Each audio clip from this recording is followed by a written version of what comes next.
I increased my leg strength by 34% and reversed early sarcopenia markers in 90 days. My quadriceps improved from the 28th percentile for my age to the 67th.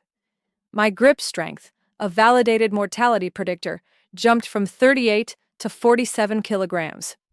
My walking speed improved from 1.1 to 1.4 meters per second.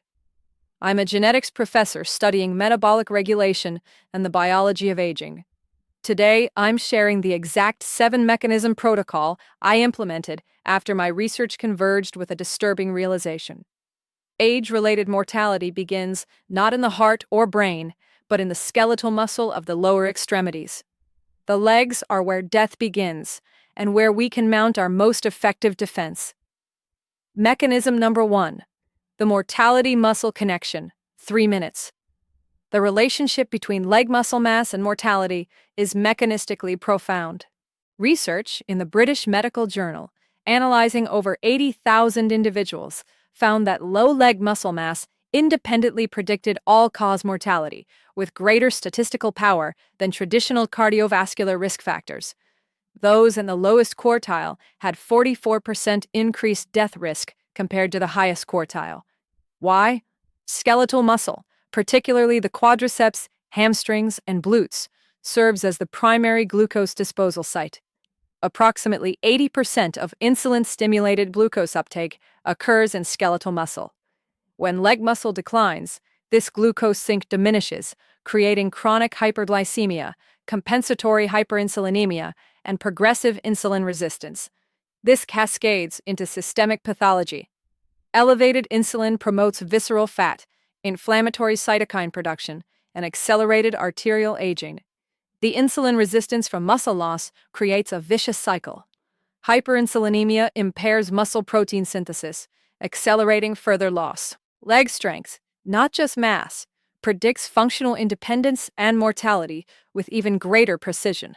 Strength reflects muscle quality, neuromuscular junction integrity, type 2 fiber density, and motor unit recruitment efficiency. Monitor this through quarterly DEXA scans, grip strength testing, and gait speed assessment. Speeds below 0.8 meters per second indicate elevated mortality risk.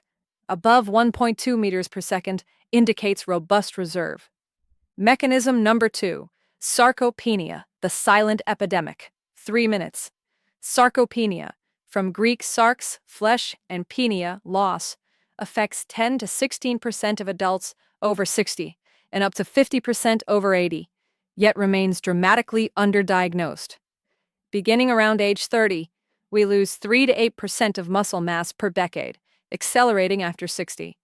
This loss preferentially affects type 2 fast-twitch fibers, responsible for power generation and fall prevention. By 80, type 2 fiber area may decline 50%. 3 cellular mechanisms drive this. Satellite cell dysfunction impairs regenerative capacity. These muscle stem cells become increasingly quiescent and less responsive to anabolic signals, limiting repair and remodeling.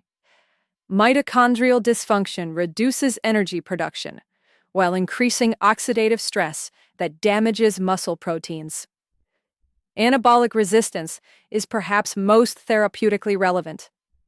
Aged muscle shows blunted responses to both protein and exercise. Research shows elderly individuals require approximately 40% more protein per meal to achieve the same muscle protein synthesis as young adults. Standard dietary recommendations are inadequate for aging populations. Diagnosis involves 3 assessments: muscle mass via DEXA, strength via grip dynamometry and leg press, and physical performance via gait speed and chair stand tests. Early identification enables intervention before functional decline becomes apparent. Mechanism number 3. The leucine threshold and protein pulsing. Muscle protein synthesis triggers when intracellular leucine exceeds a critical threshold, activating mTORC1. This threshold increases substantially with age. Young adults achieve maximal synthesis with 1.5 to 2 grams of leucine per meal. Adults over 65 require 2.5 to 3 grams for the same response. This is why protein pulsing works. Rather than distributing protein across small meals that never exceed the threshold, consume protein in discrete boluses of sufficient magnitude. 3 meals of 30 to 40 grams each produce superior synthesis compared to frequent small doses totaling the same amount. Leucine content varies by source. Whey protein contains approximately 11% leucine, the highest. Eggs contain 8.5%, beef 8%, chicken 7.5%, and most plant proteins 6 to 7%.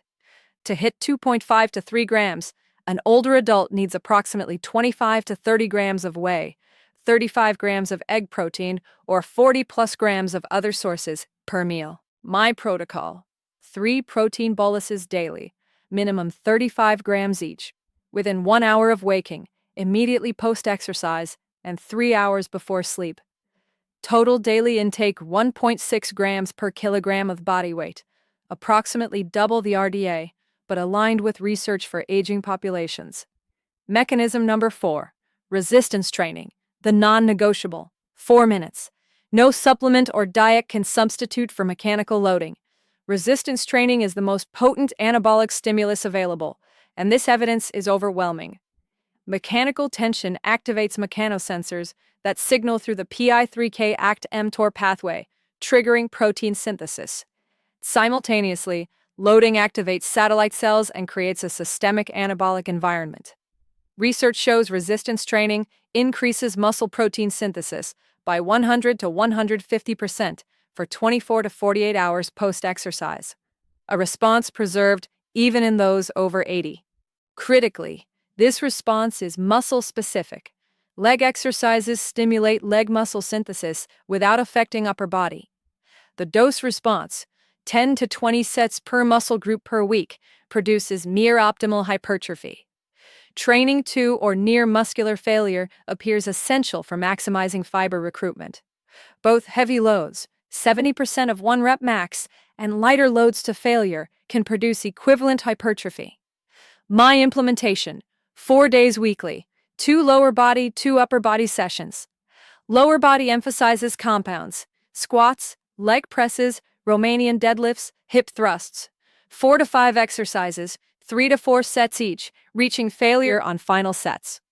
Progressive overload: add 2.5 to 5% when I complete target reps with 1 in reserve.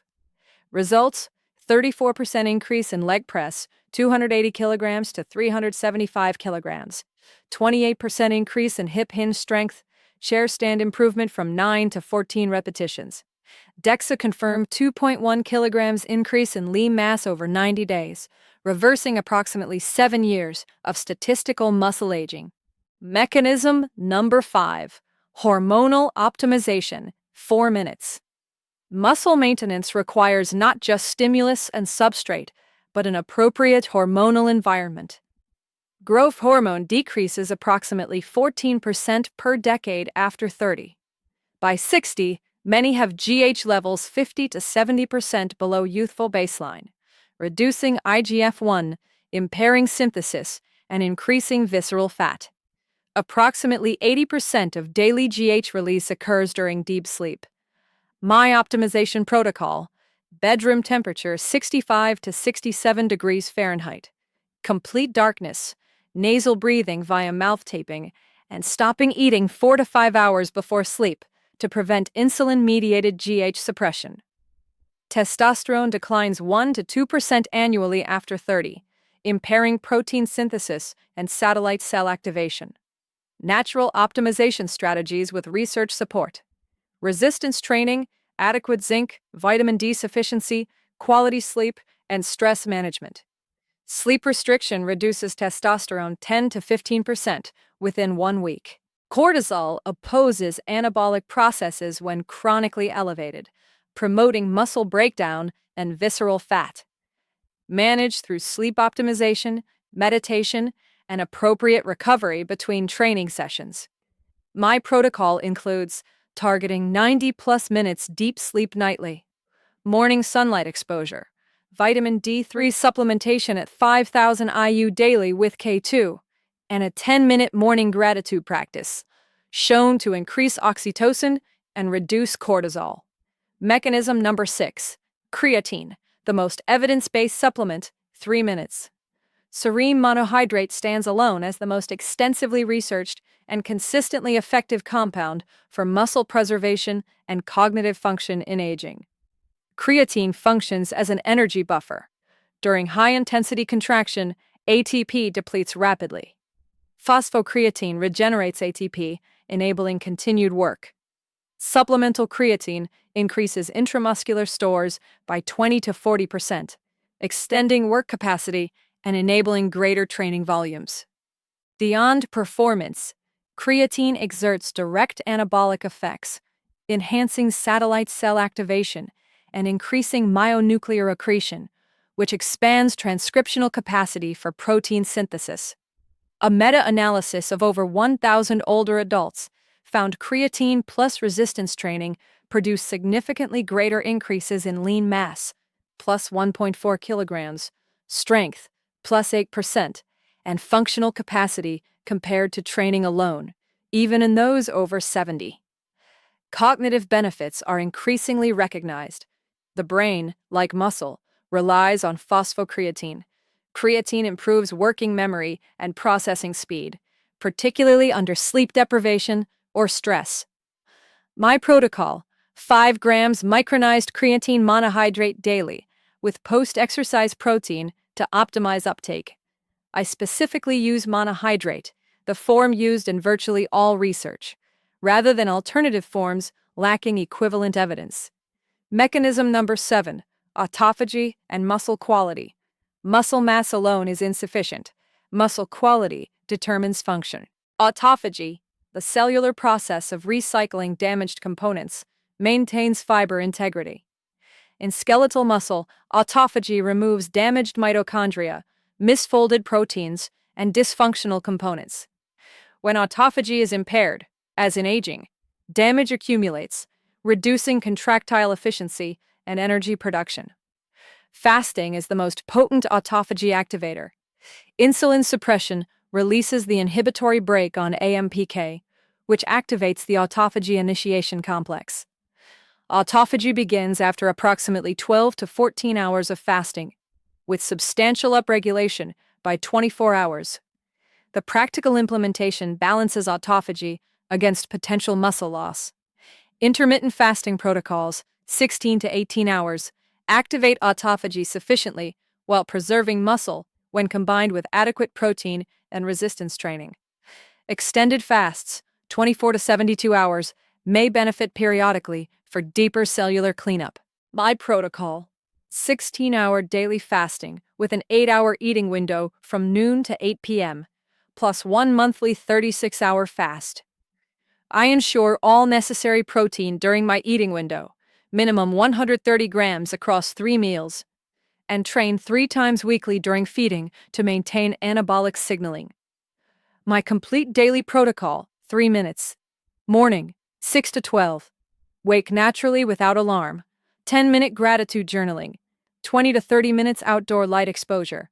Black coffee. Resistance training 4 times per week at 9 a.m. fasted. Post-exercise: 40 grams whey plus 5 grams creatine plus 3 grams leucine. Eating window: 12 to 20. Meal 1, 40 grams protein, abundant vegetables, olive oil. Meal 2, 16, 35 grams protein, complex carbs to replenish glycogen. Meal 3, 19:30, 35 grams protein, vegetables, healthy fats, last meal 4 hours before sleep. Evening: blue light blocking after sunset, magnesium glycinate 400 milligrams, room temperature 65 to 67 degrees Fahrenheit, complete darkness, mouth tape. Target: 7.5 to 8.5 hours sleep with 90 plus minutes deep. Resistance: Monday, Tuesday, and Thursday, Friday, lower upper split. Walking: 8,000 to 10,000 steps daily, including post-meal walks. Monthly, 1 36-hour extended fast. Results: 1 minute. Body composition: appendicular lean mass plus 2.1 kilograms. Thigh muscle, 28th to 67th percentile. Body fat, 22.4% to 19.1%. Visceral fat, minus 30%. Strength: leg press, plus 34%. Grip strength, plus 24%, 9 to 14 reps. Metabolic, fasting glucose, 98 to 84 milligrams d-liter. Fasting insulin, 11.2 to 5.8 μml. HOMA IR, 2.7 to 1.2. Functional, gait speed, 1.1 to 1.4 meters per second. Deep sleep, 62 to 94 minutes nightly. Closing, 1 minute. The research is unambiguous. Death begins in the skeletal muscle of the lower extremities. Sarcopenia predicts mortality, disability, and loss of independence more reliably than almost any other biomarker. But the same pathways that enable muscle loss can be reversed. Resistance training activates mTORC1 and satellite cells at any age. Strategic protein intake triggers synthesis. Hormonal optimization creates an anabolic environment.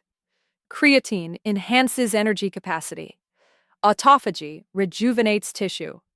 These outcomes aren't extraordinary. They're the predictable consequence of aligning behavior with conserved biological mechanisms. The question isn't whether your muscle can respond. It's whether you'll provide the stimulus, substrate, and environment required. Death starts in the legs, but so does the resistance to its advance.